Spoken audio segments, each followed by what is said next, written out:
Madam President, I rise today to talk about the new day of freedom dawning in Cuba and the brave Cubans marching for freedom across the island. For decades, the Cuban people have suffered atrocities, oppression, and misery at the hands of the communist Castro regime. I've repeatedly told the story of Shirley Avila-Leon, a Cuban woman who was attacked by Cuban security forces in 2015. They cut off her hand and stuck her arm in the mud to make sure it got infected. For crying, she complained that the regime was going to shut down a school in her neighborhood.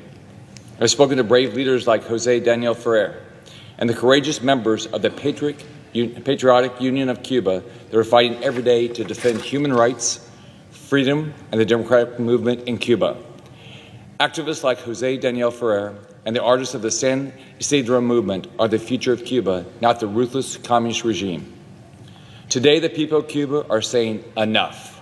Across Cuba, people are marching in the streets to protest against communist rule and demand the freedom, liberty, and basic human rights that have been stolen from them for decades by the brutally oppressive Cuban regime. Their demands are simple: libertad. What we are seeing in Cuba should send a clear message to the world.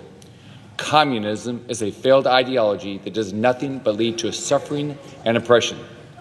Communism doesn't work. Socialism doesn't work. The people of Cuba are crying out for freedom.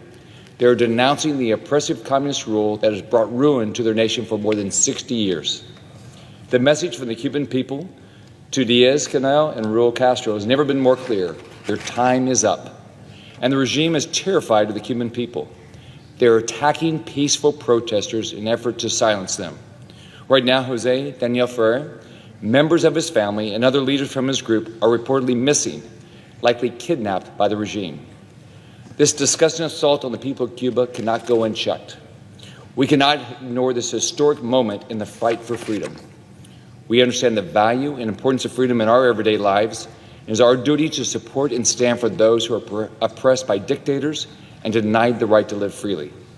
Today, I stand proudly with the heroic freedom fighters across Cuba that have taken to the streets, determined to regain their freedom and put an end to the Castro dictatorship.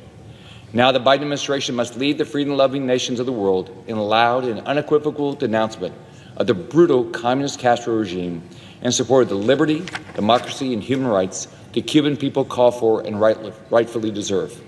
We must be clear. For decades, Cuba has been the root of instability in Latin America and represented a terrible threat to the national security of the United States. The Castro regime harbors terrorist groups, has gotten rid of free and fair elections, threatens and arbitrarily arrests critics, journalists, and political activists, and props up other ruthless dictators like Maduro in Venezuela and Ortega in Nicaragua.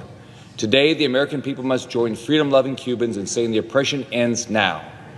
We cannot return to Obama and Biden appeasement policies. We cannot lift sanctions or restore diplomatic relations with the Cuban dictatorship. We should not offer another lifeline to this brutal communist dictatorship. I urge the Biden administration to impose further sanctions on the tyrannical Cuban regime. We cannot let up.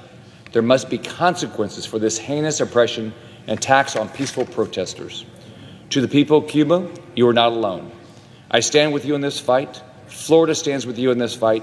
The United States of America stands with you in this fight. The freedom of Cuba is closer than ever. We are not going to stop until we see a new day of freedom, democracy, and patria vida in Cuba. Madam President, I ask unanimous consent to address this in Spanish.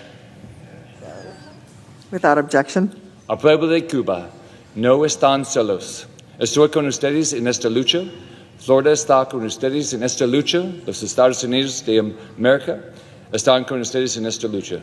I yield the floor.